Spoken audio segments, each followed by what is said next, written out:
What's up, everybody? Luimarco here. Let's try to do this because I have a serious cold, actually.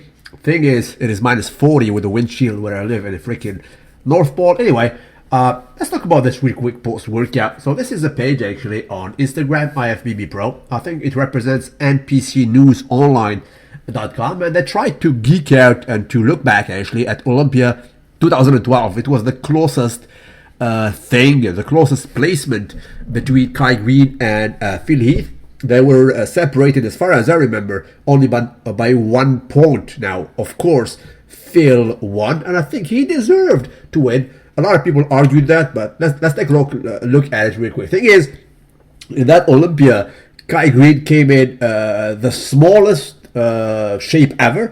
However, he was the most conditioned also ever. A lot of people like that, refer to it as being his best shape ever. I personally don't agree with that. I think his best shape was in the Arnold 2009. But let's take a look at their comparison here. I agree with most of their pictures, actually. Like this one, it was no contest. I absolutely have to go with Phil Heath. You know, the crab pose. It's like a signature pose, and it is one of the worst one when it comes to Kai Greene. I spoke about that lengthily if you guys have been following me. He has no content. He has absolutely no chance versus Phil Heath. He gets killed. So they give it to Phil. I absolutely agree with them on this one. Back double biceps, they gave a tie. And I absolutely agree with them. I mean, it is very close. Very, very close. You might argue that Kai Greene is more defined. His peak is more prominent. But then again, his traps are a little bit on the low side. And when it comes to the lower section of the body, the glutes are absolutely magnificent in Kai Greene basically case. Hamstring are superior, but then again, Phil Heath has some 3D effects, so I can agree with a tie actually in this pose right here. So I'm gonna spare you some poses. This one they gave it to Kai. I agree with them. Obviously, you know, Phil is kind of narrow and it looks awkward. He is arm dominant. So these arms are so big, basically they shadow the lats, and it is a structural feature he has in a sense. And you know, this you cannot fix by nothing. I mean, he is narrow, and a lot of people beat him in this. So I agree with that. However, I'm going to show you two pictures where I absolutely don't agree with them. It's just nonsensical, right? This one right here, they give it to Kai Greene. Not only that, they said, I'm going to read you real quick what they said here. They said, there you go, Kai's back is one of the most, if not the most, complete back in bodybuilding. What the hell are they talking about? And supposedly this is being said by an IFBB judge. I repeat, they're saying that Kai Greene back is pretty much one of the most complete back in bodybuilding. What the hell are they talking about? Right? I mean, with all, you know, I love Kai.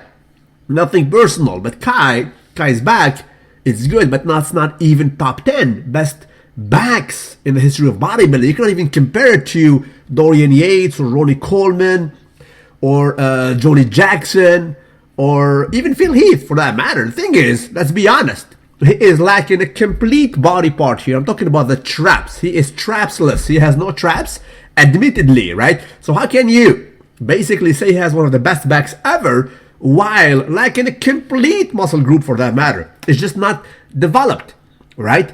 And I see more definition in Phil Heath. I see more 3D effect, more thickness. I give this hands down to Phil Heath. So I have absolutely no idea what these guys are talking about. Agreed, it is a subjective pageant, right? But then again, this is clear as day and night. I have to give this pose to Phil Heath. On the other side, by the same token, it's kind of funny, they gave this pose to Phil Heath this time around, and I completely, again, disagree with them. Now, even if you're a newbie to bodybuilding, with all due respect, let's forget about the fanboys thing and look objectively at this picture, right? Think twice and tell me how Phil is beating Kai. Because personally, I have Kai winning this pose hands down. They gave it to Phil Heath. The reason they did not even talk about, they said To be honest, Phil beats Kai in arms, shoulder, traps. Kai beats Phil in one thing only, the left width. So yes, Phil wins. Really? Is that all? What about the feathers? Damn you, it is called abs and thighs. You dismiss the thighs completely. I mean, he smokes him in the thighs department. Feathers all day and every day, right? We see the lats. We see a better midsection for that matter, right? I don't care. Phil has a 4-pack and it doesn't look good, right? What about the intercostals? So Kai Greene is absolutely winning this pose, hands down. And this judge gives it to Phil Heath, rather, right? So I completely disagree with them on these two pictures. Aside from that, Phil won, and he deserves to win. We're not redoing history. I'm just debating on something that is rather official, coming from an IFBB Pro page, or a judge for that matter. Right? That's what's up. That's why a lot of people sometimes disagree completely with the judging. Although, what is right. I mean, right now, Phil Heath has 5 standouts, and I do not see Kai Greene beating that record anytime soon, ever. He has no time to do it. He got too old, right? He cannot do it. Let's be realistic.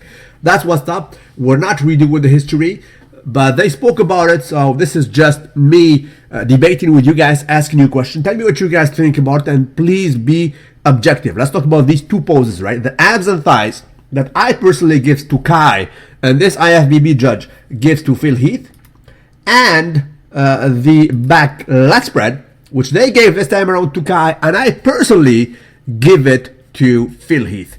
That's what's up. Salute you wherever you are. Don't forget to like the video. I'll be waiting for your comments, boys.